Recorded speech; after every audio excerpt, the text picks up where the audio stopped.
Hello students, good morning everyone. I am Garima Jain, your maths teacher, and today we are going to study about congruency of triangle. सबसे पहले ये बताइए what do you mean by concurrency. Concurrency का मतलब क्या होता है? Yes, congruency means when two figures are equal in their shape, having the same shape, are equal with their dimensions. ऐसे फिगर जिनके शेप्स एक जैसे होते हैं, जिनकी डायमेंशंस सेम होती हैं, all the angles are equal, all the sides, we can say corresponding sides are equal, then the figures are congruent.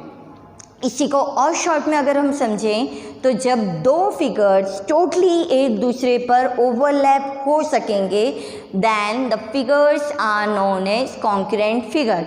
Totally overlap means जब उनकी बाउंड्रीज एक दूसरे को पूरी तरह से कवर कर लेंगी, then the figures are known as concurrent figures. अभी हम जो टॉपिक पढ़ने वाले हैं, it is about the concurrency of triangles. Triangles की concurrency means when can we say that the two triangles are concurrent. Triangles concurrent कब होंगे? When their dimensions are equal. But हम कैसे ये पता करेंगे कि किस तरह से डायमेंशंस इक्वल हैं? For this we are having 5 types of concurrency to prove that the triangles are congruent.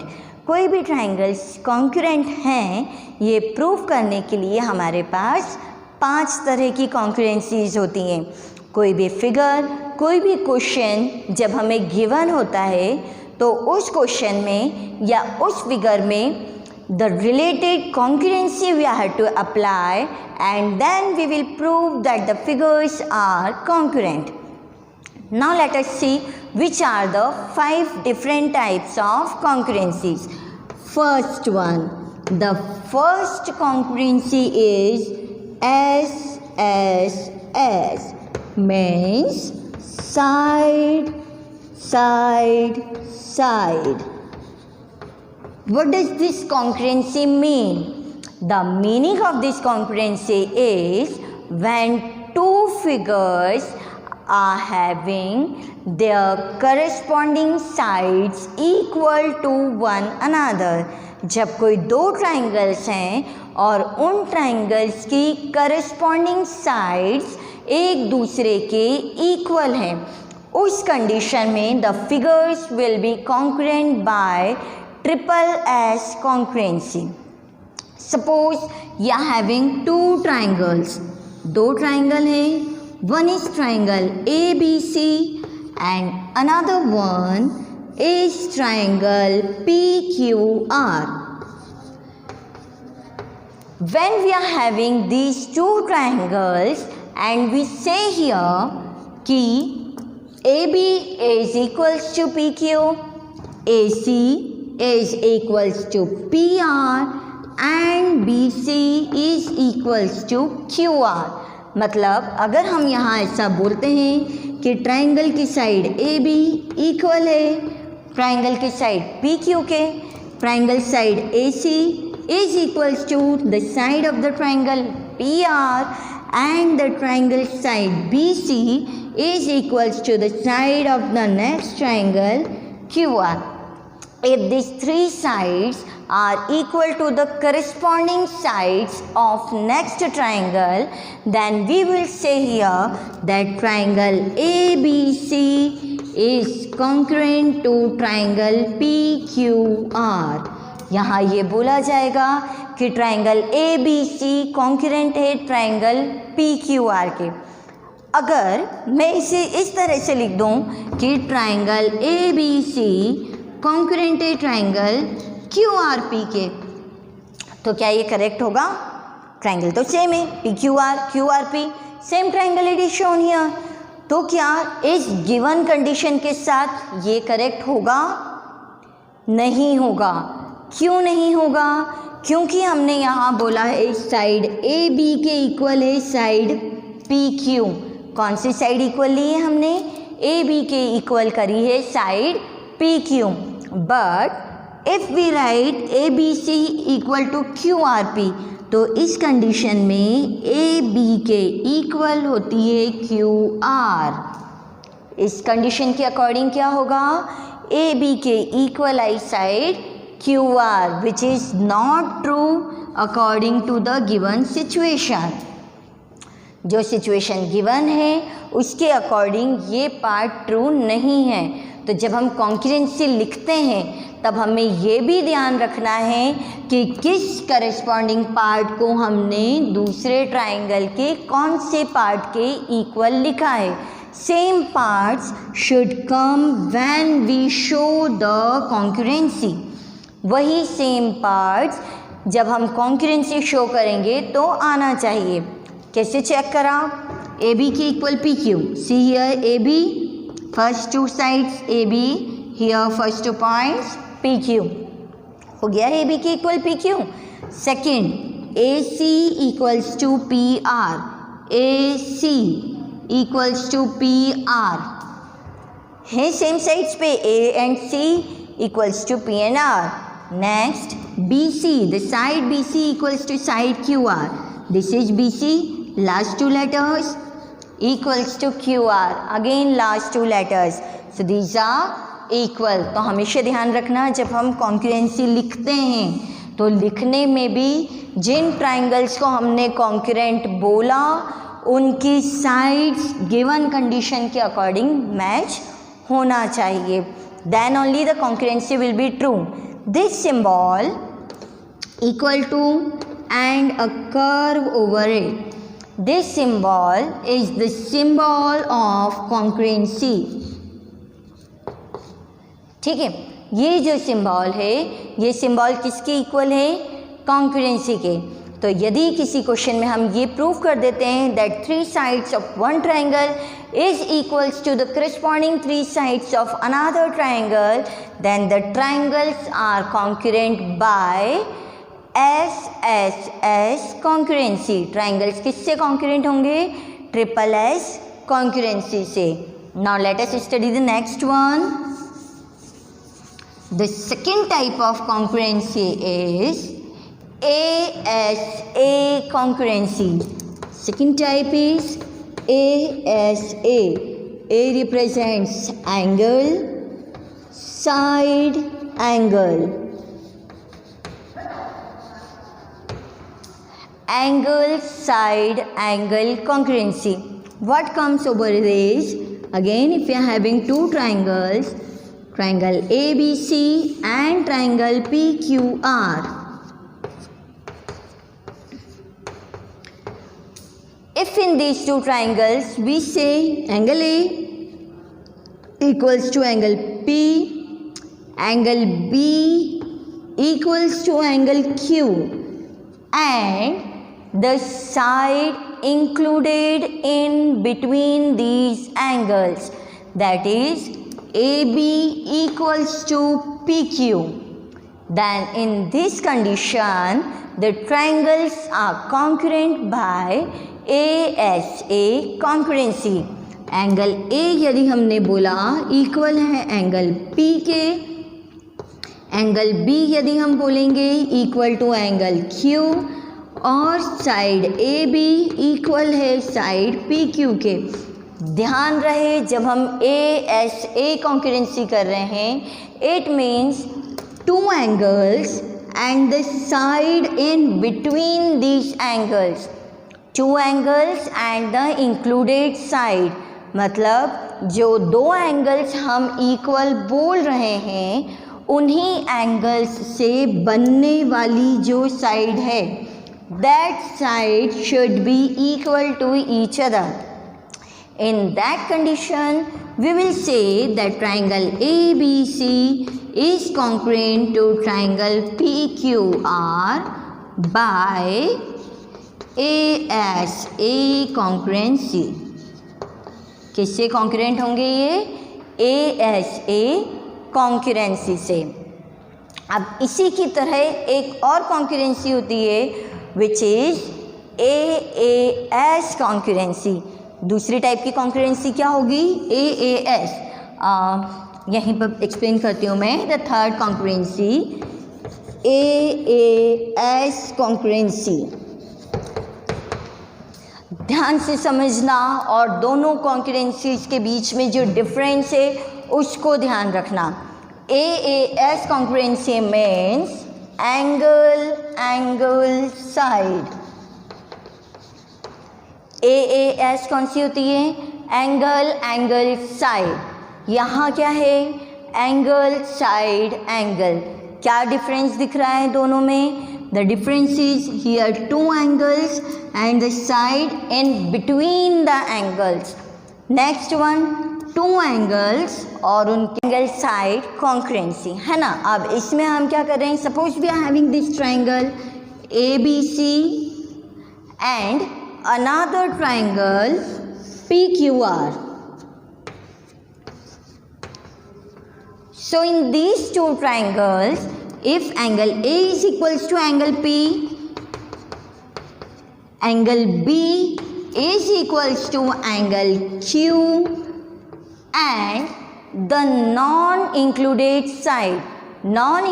side means इनमें जो साइड इंक्लूड हो रही है उसके अलावा कोई एक side, suppose we take the non included side as AC and PR। ये साइड इन दोनों एंगल के बीच में इंक्लूड नहीं होना चाहिए। AC is equals to PR, then we say that triangle ABC is concurrent to triangle PQR by AAS concurrency. कब होंगे ये equal, when two angles and one of the non included side is equal to the corresponding two angles and the non included side of another triangle. उस condition में triangles will be concurrent by AAS concurrency. See the difference among these two, दोनों में होता same है, दो angles होती हैं और एक साइड होती है, बट द डिफरेंस इज, जब हमने ASA कॉन्करेंसी बोला उस कंडीशन में टू एंगल्स और इसके बीच में साइड है, जो साइड इनके बीच में इंक्लूडेड है, that side should be equal. तो ट्राइंगल्स कॉन्करेंट होंगे by ASA concurrency. But if the two angles but non included side, मतलब जो साइड उनके बीच में नहीं है, then the triangles are concurrent by AAS concurrency. Fine, now see the next one. The fourth type of concurrency is SAS concurrency.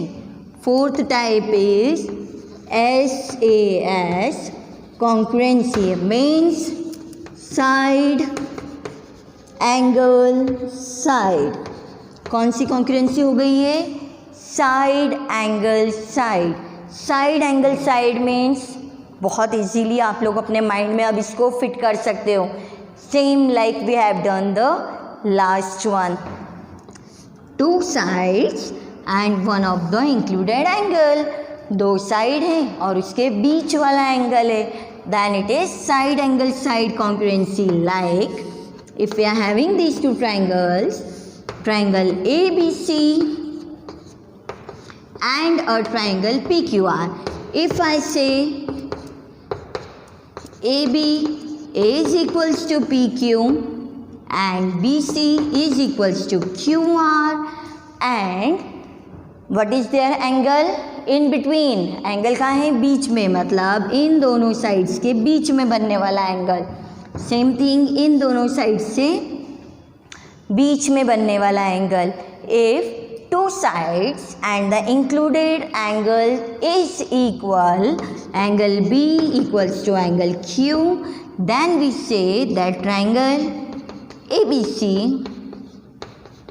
concurrent to PQR by SAS concurrency। क्यों equal होंगे ये, by SAS concurrency, SAS concurrency से the triangles will be equal. Now note here that बिल्कुल ध्यान में रखना एक चीज़ कि जैसा एंगल्स के लिए है that to angles and one of the non included side is equal, ऐसा साइड्स में नहीं होता. Means always note it in your mind that SSA और AAA कॉन्करेंसीज नेवर एग्जिस्ट. माइंड में बिल्कुल फिट करके रखो. कहीं भी अगर ऐसा है कि कोई दो ट्राइंगल्स आपको दिए, to sides and one of the non included angle यदि इक्वल बोल दिया तो ये ट्राइंगल किसी भी कंडीशन में कॉन्करेंट नहीं होंगे. मीन्स SSA वाली कॉन्करेंसी एग्जिस्ट नहीं करती. इन द सेम वे अगर हम AAA बोलें, AAA means all the three angles are equal, then also the concurrency does not exist. क्योंकि अगर हमने ये बोल दिया कि तीनों एंगल्स इक्वल हैं तो उस कंडीशन में ज़रूरी नहीं होगा that all the three sides are also equal to each other. Therefore, these two concurrencies never exist. किसी भी क्वेश्चन में इन कॉन्करेंसी को अप्लाई मत करना. Last type of concurrency which we are studying here is RHS concurrency. जो fifth type की concurrency है it is RHS concurrency. RHS concurrency means right angled hypotenuse side. ठीक है, क्या क्या होना है यहाँ पर? Right angle, hypotenuse and side. नाम से पता चल रहा है कि ये कॉन्करेंसी कब अप्लाई होगी?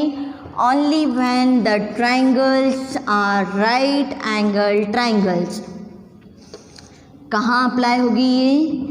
सिर्फ तब जब जो गिवन ट्राइंगल्स हैं These are right angle triangles. Right angle triangle के अलावा ये कॉन्करेंसी कभी एग्जिस्ट नहीं करती है. Now one of the right angle should be equal. Second thing, hypotenuse means given question के अकॉर्डिंग दोनों ट्राइंगल्स का hypotenuse that is AC is equals to PR. These hypotenuse should be equal. And the third thing is a side.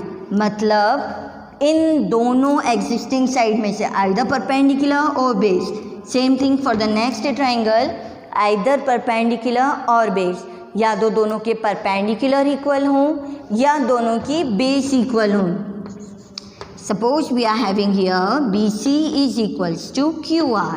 So in such condition, ABC will be congruent to PQR by RHS congruency.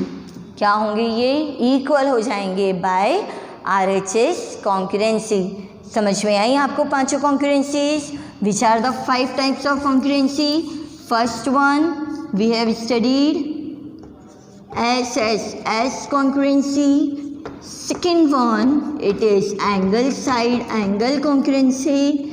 Third one angle side concurrency. Fourth one side angle side concurrency.